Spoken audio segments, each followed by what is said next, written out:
Hello and welcome to Tracy Momey Reads. I am back again with another video. So today I'm going to be talking about the book And Then There Was Me by Sadeqa Johnson. And Then There Was Me, Sadeqa Johnson. So this particular book is not in the suspense mystery thriller genre. So there's that. We have something different to talk about. It is in the like women's fiction genre, right?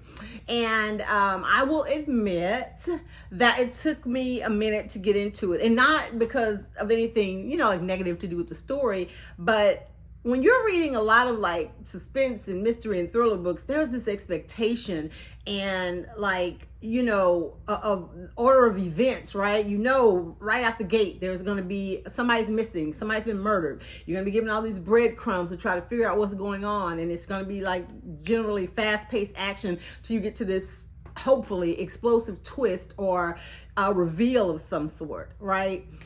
And in this particular book, like I said, it's in the women's fiction category. It's more of a character study type book, right? Where it's very heavy on characters and their behaviors and things like that. So I had to get my mindset, right for this. I mean, I used to read books like this all the time, back in the day. But once I fell down that rabbit hole, of like these suspense thrillers and, even some romance books, I just haven't ventured back that way. But this was a good break to, kind of cleanse my palate, if you will, from the same type of books that I've been reading. So, and I love that cover. I mean, and a lot of times, like I said, with most covers, it's like a giveaway kind of what's going on in the book. But in this particular book, it is the main character is a woman by the name of Beatrice, okay? And she has a best friend named Awilda. Some of these names in these books kill me. But they call her Wild for short. But the book focuses more on Bee's life, right? On Beatrice's life. And through a series of like flashbacks, we get like her story from when she was like a kid to a teen. And then, it jumps back and forth between her marriage and, her family life and things like that. Now, one of the things out the gate that kind of surprised me, I guess because I'd never read a book with that focused on like surrogacy, right? There's the opening scene where Beatrice and her family, they're at a beach like during Memorial Day weekend with Awilda and her family. And, the author mentions how Bee, she's pregnant and she's, feeling like she's not attractive and all this stuff. Well, she has 2 kids with her husband, but the baby that she's carrying, she's being a surrogate for her husband's cousin who can't have kids. So when I found that part out, I was like, oh, okay, that's an interesting twist. And I feel like from the jump, we knew, and even in the blurb, there's something in the blurb where the author kind of mentions Beatrice's life and being, kind of losing herself and being betrayed and that kind of thing. I could just tell her husband, he seemed shady. He just seemed real shady, okay? So as we go through the story, like I said, it's just kind of day-to-day stuff that's going on in Bee's life, how she's coping through, the pregnancy, dealing with her children and her husband who works a lot, But the biggest thing, and this is a trigger warning / spoiler because, I just feel like I need to give you guys this information so, you don't go into it blind and not know this little tidbit. Beatrice has suffered from bulimia, since she was like in her teens. And that is something she still struggles with. And, it's kind of dangerous to be, doing that kind of stuff when you're pregnant. And for those of you who don't know, I'm not going to give you a textbook definition because I know like psychologically and, there's a whole lot that can be talked about when it comes to eating disorders and things like that. But just from my own knowledge of what bulimia is, first of all, it is an eating disorder, and it involves most people that have bulimia, from the way I understand it, is there's this binging process that takes place. You eat all this food, typically food that you don't think is good for you. You know, you may eat 2 Big Macs, and that was B's, food of choice. She loved binging on McDonald's. Let's say you eat 2 Big Macs and a large fry and an apple pie and a sundae, and then you're gonna eat a half a pizza. Like, you just gorge yourself, and then you go and make yourself throw it all up, so that I guess the calories or the fullness of the food doesn't stay in your system, and then that's how you're able to, I'm assuming, not really gain any weight or things like that, but you, I guess, feel the control, if you will, and the pleasure of actually eating the food. But I can imagine that coming back up, it's not so pleasant. Just the thought of, like, even when you're not intentionally forcing yourself to throw up, just the idea of that, makes me sick to my stomach. And then the taste that's in your mouth. But it is a compulsion. It is an addiction. It is something psychological that happens, when people do that. And in this story, that's exactly what it was for Beatrice. She felt like she used to be a nurse, and then they moved to this new town, and her husband became the breadwinner. So she was at home with the kids, and she didn't really feel like she had feel like she had lost herself, and like she didn't really have any choices. Like, everything she did, like, she had to do for the kids, or she had to do it around her husband's timetable, or what somebody wanted her to do. But she could control. It was a very skewed perspective of control, but she could control what she put in her mouth, and ultimately, I guess, what came out of it. So yeah, that is very heavy running through the book. Her fight with that, and how she's trying to get that under control, and how she, what triggers it. That's key, because it's not like she just wakes up every day and is like, oh, today I think I'm gonna, gorge myself and, do this thing. It's that loss of control, and a lot of times it revolved around her husband and his antics, because according to the story, he apparently was very attractive, and obviously, I don't want to throw around too many like mental health terms or whatever, but he had the one of those like tendencies or behaviors, like when someone they're doing something wrong, they overcompensate. Like, he was so loving and so affectionate and so just, over the top with it. And maybe it was genuine. Maybe he really desired her like that, but maybe it just wasn't enough. Maybe he still felt the need. He had to go outside of their marriage to, to get additional helpings, if you will. The thing that I thought, there's this irony that runs through the book as well. So there's no way I can really talk about this book without spoilers. So I'm going to put a note at the beginning, but I'll try to not give you verbatim what's in the book, but just some general ideas. So B is her existence is the result of an affair, right? Like, her mom, had an affair with a married man. And that's how she came to be, right? He didn't live with them. He didn't even really spend time with her.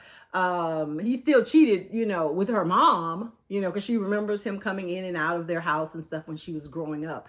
So she had always had this deep-seated dream and ideal of what a real marriage should be, what a real family should be, and that's what she aspired to have. And then in the end, she, even without really having a relationship with her father, she didn't marry somebody like her father, because there was another kid down in Florida that her husband had that's the same age as their daughter. So there's that.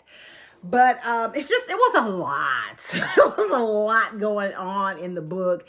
And so many times, I think that people rush to judgment when you hear about, and this is in real life as well, in which, art mirrors real life, because it was some of the same questions kind of posed in the book.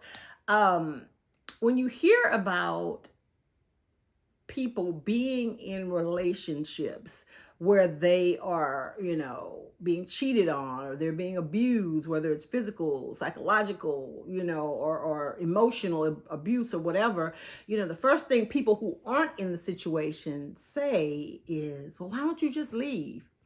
And that's not always easy, depending on your situation, because again, she was pregnant, real pregnant, and it was for his cousin, right? Well, it was a surrogacy process for his cousin. She had 2 kids. They had just moved into a new neighborhood in a new city where she really didn't know anyone. I mean, she had her friend Wilder, and we're going to talk about her next. But she wasn't working, so she didn't really have her own money, even though, technically, I guess in a marriage, the money is commingled, but the person that makes the money, let's just be real, most of the time, they kind of control the finances, even if they are putting a portion of it where, maybe the stay-at-home person can do what they need to do. Ultimately, the check is in their name. It can go wherever they say it goes. You know what I mean? So to just like get up one day and say, hey, I'm out of here, may not be, it's like I said, it's easier said than done. Now, I will say that, first time, yeah, it's easier said than done. And, and even maybe second time, but at second time you cheat on me or you do some just dastardly shit, I have gotten smarter and I'm on to you. That's who you are. I'm about to start taking money that I'm using coupons and going to the value stores, because I'm going to start putting money away, because I am getting from under this. I'm going back to work. I'm going to do whatever I need to do so that I do not have to stay here and be your victim, And B's husband, he was a serial perpetrator, a serial cheater. The only, I guess, good thing, if you had to say there was a good thing, that is that he wasn't like physically abusive. I mean, she had this really big house and, her and her kids got whatever they wanted, but that was that. She just couldn't have 100% of him. That was the piece that was missing. I mean, he showered her with love and attention, like as if she was the only woman, but she wasn't.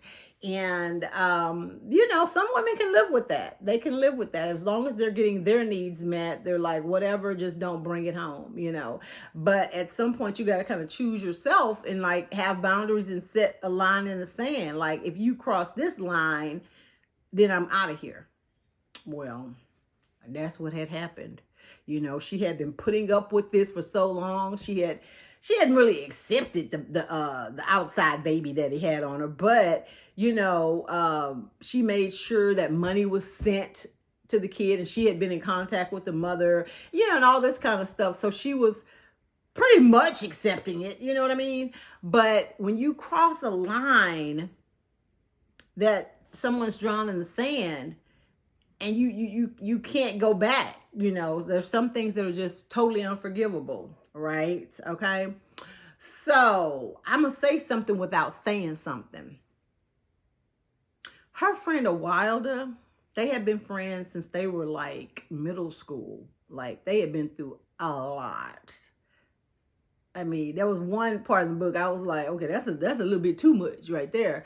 But they had been through a lot. They've known each other practically their, all their lives. And Wilder is the one who introduced her to her husband. And the two of them had been really good friends in high school. And, they still had like a relationship because they knew each other before him and B knew each other. And a Wilder was that her name was very appropriate because it was Awilda, and she was very wild. Very wild. She had a son that she had when she was a teenager, and the guy, there was questions whether or not her husband that she was currently married to, who married, who they had been together since they were teens or whatever, whether or not he was that kid's father, but they were together, and there wasn't a happy marriage. I mean, he just didn't really have any ambition, and he had gotten sick, and was trying to look for the easy way out and just things like that. But Wilder, she was just too much. She was just too over the top. And I know a lot of times, especially in friendship dynamics, maybe you need, if you're like a kind of a introverted person or a quiet, reserved person, maybe you need that friend that's a little more outspoken, a little bit extroverted, to kind of get you out of your thing sometime, and vice versa. You can pull them back when they're like doing too much. So on paper, they're like opposite chemistry, like attracted, and I think that's what led to them having this decades long friendship. But Wilder, she was a button pusher and a rule breaker and a line crosser. Okay, so that's all I'm gonna say about that. You take a man who keeps crossing the line and a woman that don't care about a line, and at some point things are gonna happen, and that's the biggest like jaw-dropping thing I feel like that took place in the book. Because other than that, it was just a very, like I said, it was a character study. You're like getting to know B and what makes her tick, and all of these things that are so layered in her life and in her personality.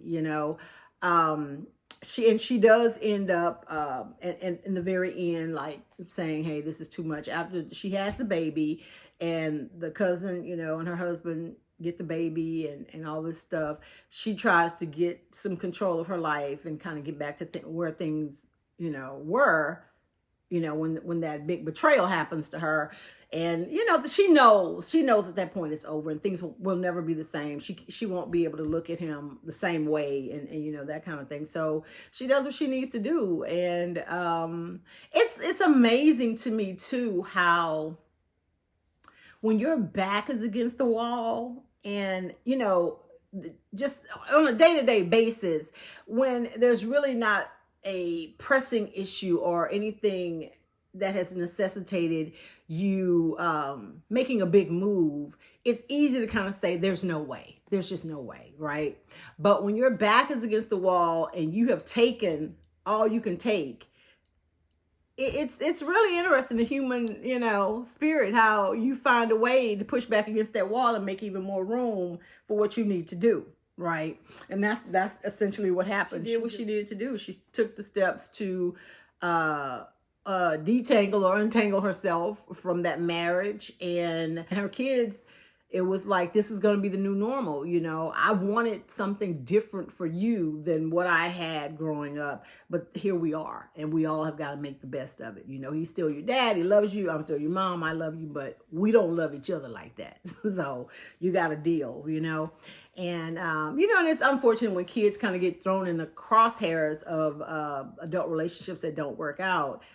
But when they become adults, they will see that it's not that easy to maintain those relationships. So just during that process, both parties just need to remain mature and, be responsible, for your children, which he very, very much was. Oh, and let me go back, because remember I told you like how, like, the irony of, how B got here and the family she ended up in, her mother, she was a piece of work also. She was obviously from a different generation, and because she had settled for that relationship with B's father, like, she thought B had hit the jackpot.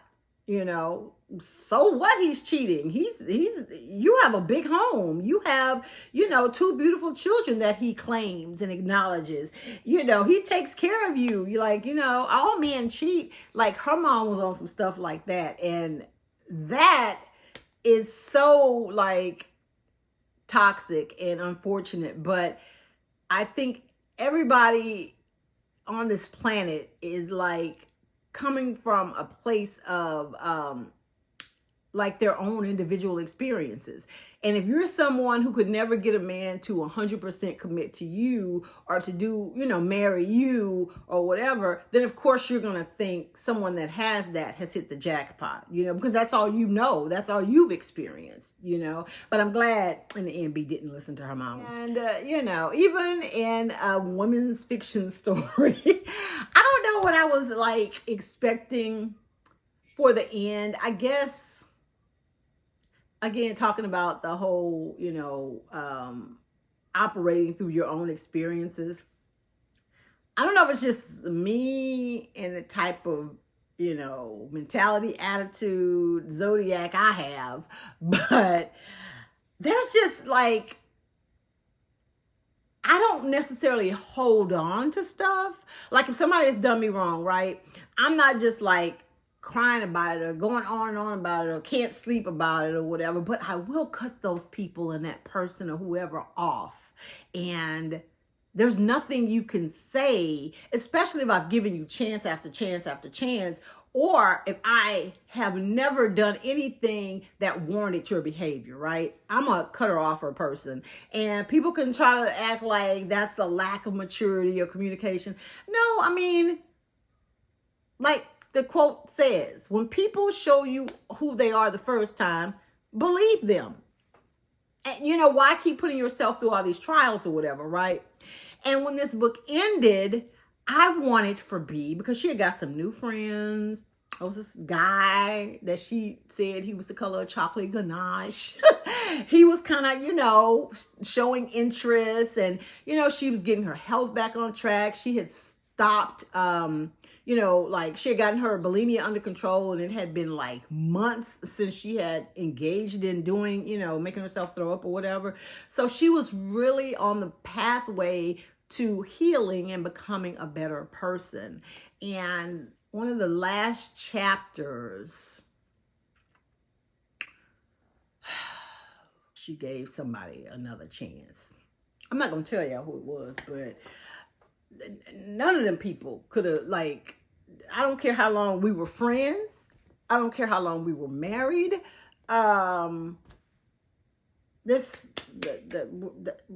left to say. Like, because now I am going to be stressed out and watching you, keeping one eye open and not knowing if you're lying to me when you're saying certain things. Like, I'm not going backwards. You know what I'm saying? Like, I truly believe that people come into your life for reasons and seasons. And when that season and that reason ends, it was nice knowing you. Have a great life. So anyway, if you like books that, first of all, in the women's fiction, women's literature, women's fiction category, if you like books that are character driven, that focus more on characters and their behavior and their growth and things like that, if you like books that like take deep dives into interpersonal relationships, whether it's a marriage or a friendship or things like that, if you like books that give you food for thought and maybe help your perspective on an issue maybe you thought you knew about or maybe that you're curious about, then I feel like And Then There Was Me by Sadeqa Johnson would definitely fit the bill, okay? Now, I had to like get myself, like I said at the top of the video about the whole mystery suspense thing, I had to get that out of my mind as far as when it came to the rating system. For the writing, for the story that was told, I'm going to give this, I'm going to give it 4 stars, okay? For the genre and the category and everything, I feel like it was a really good story. But I will add a caveat. It is not as fast-paced as books that I'm used to. And so if you read this book, just know that. I mean, I read it like in a day and a half, but I'm a fast reader. So I don't know that I would say that it was a fast-paced book. I think some books are fast paced. There's two ways, like, right? Like where it's literally just action after action after action when you turn the pages. And then there's that it keeps your interest and you're so interested in what's happening next and how this is all going to unfold that you keep reading. So it's not a slow burn, but you're going to have to come with the right mindset to read it. Okay. So anyway, if you have read And Then There Was Me, I would love to know your thoughts on it. Let me know in the comments. Thank you guys so much for watching. Be sure to like this video and go ahead and subscribe to my channel. My daughter told me the other day that there were like 9 Mondays or something ridiculous like that left to Christmas. So this year is almost over, but I feel like I can maybe still make it to 1,000 subscribers. Maybe it's what they're calling Delulu, but I'm not gonna give up hope. So make sure you share this video also and tell a friend to subscribe. You guys enjoy the rest of your week. Bye.